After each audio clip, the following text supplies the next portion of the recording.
La lluvia caía con fuerza aquella noche, como si el cielo quisiera advertirle a Santiago que diera la vuelta, que regresara.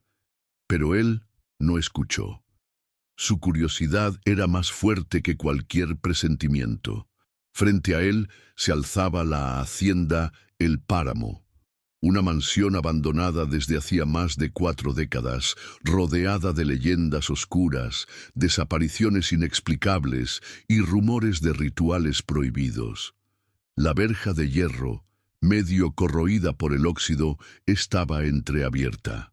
A través de los relámpagos podía distinguir la fachada agrietada, con ventanas rotas como ojos vacíos y paredes cubiertas de grietas y humedad. El aire estaba cargado. No era solo el olor a tierra mojada, había algo más, un aroma metálico, denso, que recordaba vagamente a sangre seca. Santiago era investigador de fenómenos paranormales. Había recorrido muchos lugares malditos, pero nunca se había enfrentado a un caso como este. Durante semanas había recibido mensajes anónimos, fotos borrosas y grabaciones donde se oían gritos y susurros provenientes de esta casa. Algo aquí pedía ser descubierto. O tal vez algo quería ser liberado. Empujó la verja, que se abrió con un chirrido desgarrador. El camino de piedra estaba invadido por la maleza, y con cada paso sentía cómo ramas secas crujían bajo sus pies.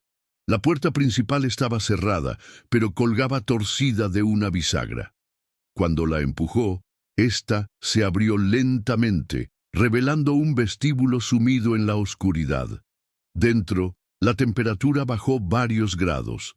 El suelo de madera estaba hinchado por la humedad, y cada paso que daba era acompañado por un crujido inquietante. A la derecha, un espejo rajado reflejaba una imagen distorsionada de su silueta. Por un segundo, juró ver que detrás de él pasaba una sombra, pero al girarse, no había nadie. Encendió su linterna. Iluminó un pasillo que parecía alargarse más de lo que sería físicamente posible. A ambos lados, puertas viejas y desconchadas se mantenían cerradas, excepto una al fondo, que oscilaba ligeramente como si alguien acabara de pasar por allí. Mientras avanzaba, comenzó a escuchar un sonido sutil, casi imperceptible. Un susurro. No, eran varios. Voces que hablaban al unísono, en un idioma que no reconocía. Voces que no parecían humanas. Y entonces el sonido cesó abruptamente, dejando un silencio antinatural demasiado pesado. Al llegar a la puerta entreabierta, empujó con cuidado. Dentro encontró lo que parecía haber sido un salón de reuniones. Las paredes estaban cubiertas de símbolos extraños, dibujados con algo que a la luz parecía una mezcla de ceniza y restos secos de sangre. En el centro, un círculo ritual rodeado de velas apagadas y restos de animales. Santiago grababa todo con su cámara. Documentaba cada detalle, pero no podía evitar sentir cómo su pecho se oprimía más con cada segundo que pasaba allí dentro. De pronto, escuchó un golpe seco a su espalda. Giró rápidamente. Nada. Solo el pasillo vacío. Pero al volver la mirada hacia el salón, algo había cambiado. Dentro del círculo ahora había una figura. Un maniquí. No, no era un maniquí. Era un muñeco de trapo, viejo, sucio, con una cuerda atada al cuello y con los ojos arrancados. Esto no estaba allí cuando entró. Santiago retrocedió, tropezando con un mueble caído. Su linterna parpadeó.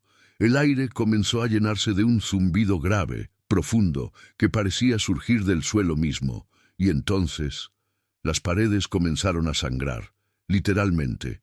Un líquido oscuro brotaba de las grietas, goteando hacia el suelo. Corrió hacia la puerta, pero el pasillo ya no estaba. Frente a él ahora solo había un muro sólido. Giró sobre sus pasos. La puerta por donde había entrado también había desaparecido. Era como si la casa estuviera cambiando, deformándose, encerrándolo. De pronto, escuchó pasos sobre su cabeza, luego a su izquierda, luego detrás de él. Pero cada vez que giraba la linterna, no había nadie. Las voces volvieron, ahora más fuertes, y entre ellas distinguió claramente su nombre. Santiago, Santiago, quédate, quédate con nosotros. Sintió un escalofrío recorrerle la espalda. De repente, algo frío rozó su cuello. Se giró, y frente a él apareció, por menos de un segundo, un rostro, pálido, demacrado, con los ojos completamente negros y la boca abierta en una sonrisa antinatural. Gritó, retrocedió. Golpeó una puerta al azar, que se abrió revelando unas escaleras que descendían. Sin pensarlo 2 veces bajó. Cada escalón crujía, y cuanto más denso era el aire, más un olor nauseabundo lo obligaba a cubrirse la boca. Era el sótano, o algo peor. Al llegar al fondo, se encontró con una sala inmensa, subterránea, que parecía haber sido excavada recientemente. Las paredes estaban cubiertas de marcas de uñas, como si alguien o algo hubiera intentado escapar. En el centro, un pozo sin fondo, del que emergía un sonido húmedo, burbujeante. Se acercó, iluminando el interior. No se veía el fondo, solo una negrura absoluta que parecía absorber la luz. Y de repente, 2 manos pálidas, huesudas, salieron disparadas desde dentro, sujetando con fuerza el borde del pozo. Una figura comenzó a emerger lentamente, una silueta delgada, imposible, cuya piel parecía pegada al hueso.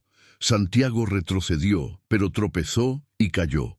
Desde el suelo, observó cómo aquella criatura levantaba la cabeza, revelando un rostro imposible, sin ojos, con una boca enorme llena de dientes puntiagudos y afilados, como los de un tiburón.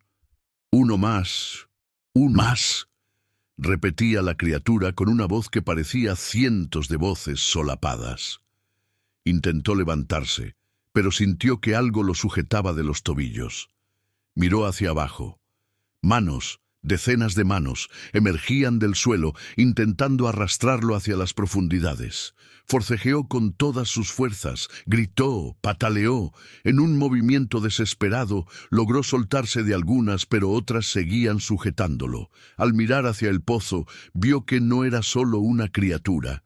Decenas de rostros emergían, algunos humanos, otros deformados, fusionados entre sí, suplicando ayuda o tal vez pidiendo compañía. El suelo tembló. Las paredes comenzaron a derrumbarse. Todo el sótano vibraba como si algo gigantesco se moviera debajo. Una voz, más profunda que todas las anteriores, resonó en toda la estructura. «El que entra nunca sale». Santiago logró zafarse de las últimas manos y corrió hacia las escaleras. Pero, igual que antes, la escalera había desaparecido. En su lugar, solo un muro de piedra sólida. Golpeó, gritó, buscó una salida, pero no había nada.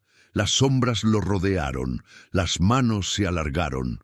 Las voces se hicieron insoportables, y justo antes de que todo se apagara, escuchó una última frase susurrada en su oído. «Ahora eres parte de nosotros, parte de la casa». Desde esa noche, nadie volvió a ver a Santiago. Su coche apareció abandonado cerca del bosque.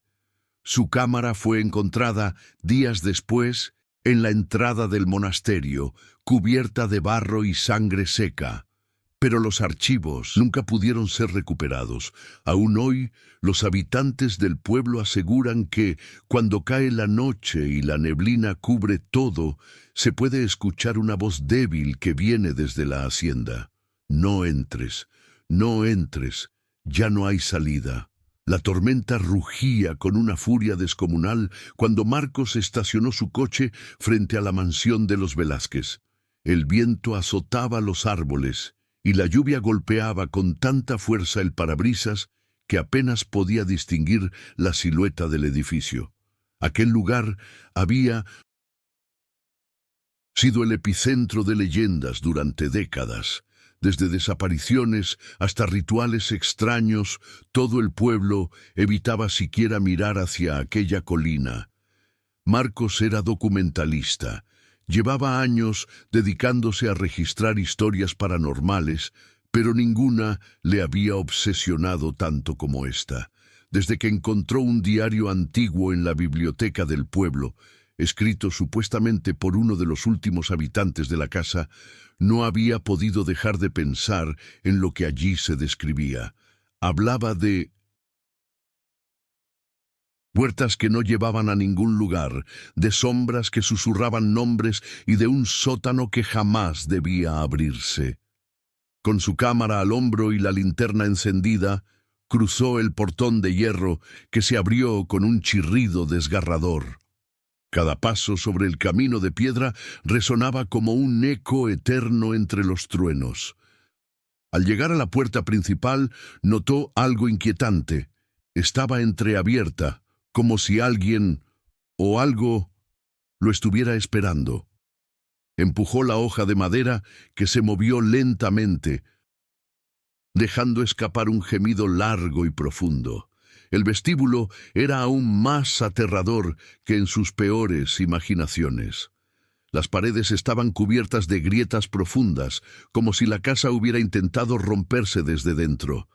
Había espejos rotos, muebles volcados y marcas en el suelo que parecían garras. Avanzó con cautela, dirigiendo la luz hacia cada rincón.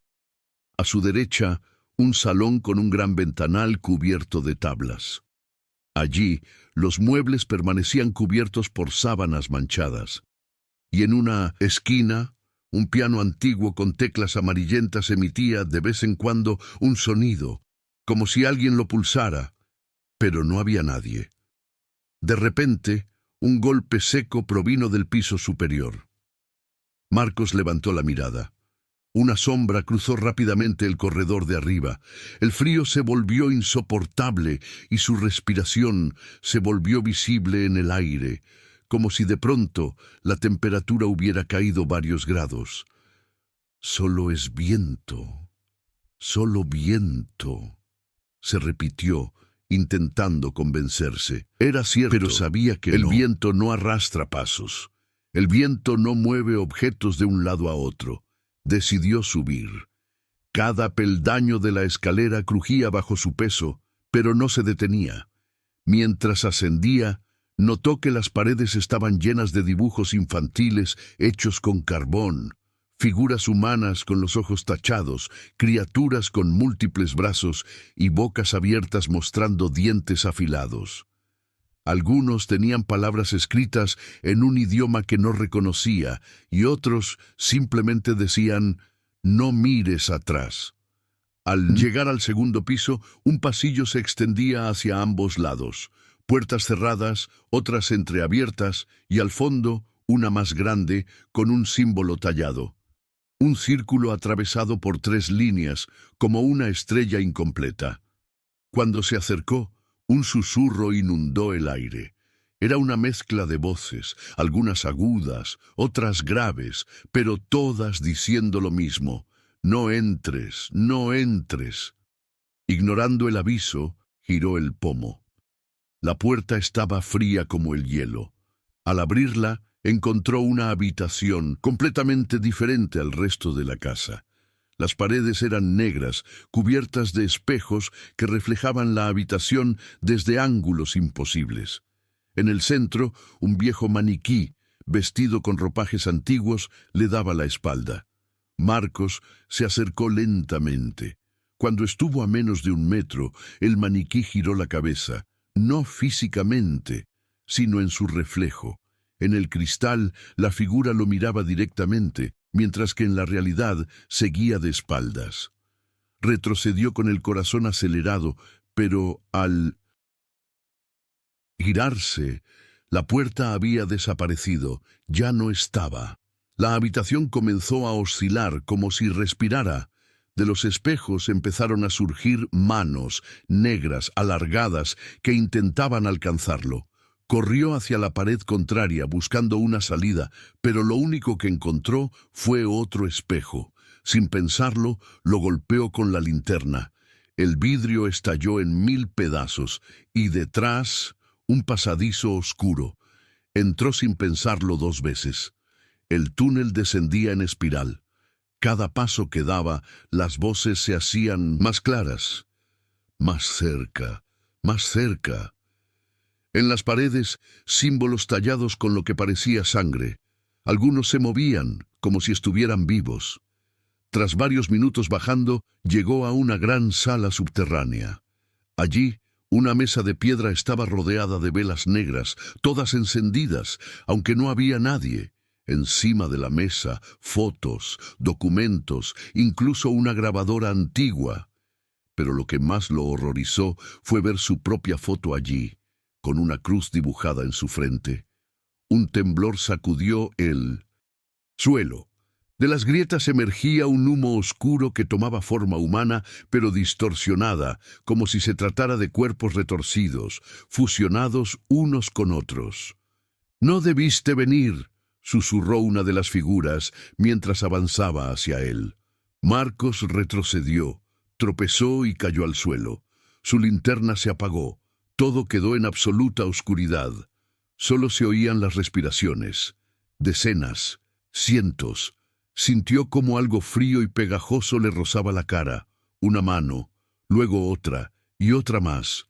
Intentó levantarse, pero lo sujetaron con una fuerza brutal. Las luces del sótano parpadearon por un instante. Lo que vio fue peor que cualquier pesadilla. Las paredes estaban cubiertas de cuerpos, algunos frescos, otros ya reducidos a huesos, todos con la misma expresión de terror congelada en sus rostros. De pronto, una voz mucho más fuerte, gutural, retumbó en la sala. «El ciclo continúa. Otro más para la casa». La última imagen que Marcos tuvo antes de perder la conciencia fue la del techo, abriéndose. No madera ni piedra, era carne, carne viva, palpitante, que se abría como una boca gigantesca, esperando. Cuando despertó, estaba en el mismo lugar donde había comenzado. La puerta principal de la casa, abierta, la tormenta había cesado. Todo parecía en calma. Sin embargo, al mirar su cámara, descubrió que el archivo más reciente tenía un video que él no recordaba haber grabado. En él se le veía a él mismo, sentado en la mesa del sótano, inmóvil, los ojos abiertos, completamente en blanco, mientras una sombra se posaba detrás de su cabeza y murmuraba: «Uno más, uno más». Al girar la cámara hacia el pasillo, la sombra seguía allí, de pie, mirándolo fijamente, a tan solo unos metros de donde él estaba ahora.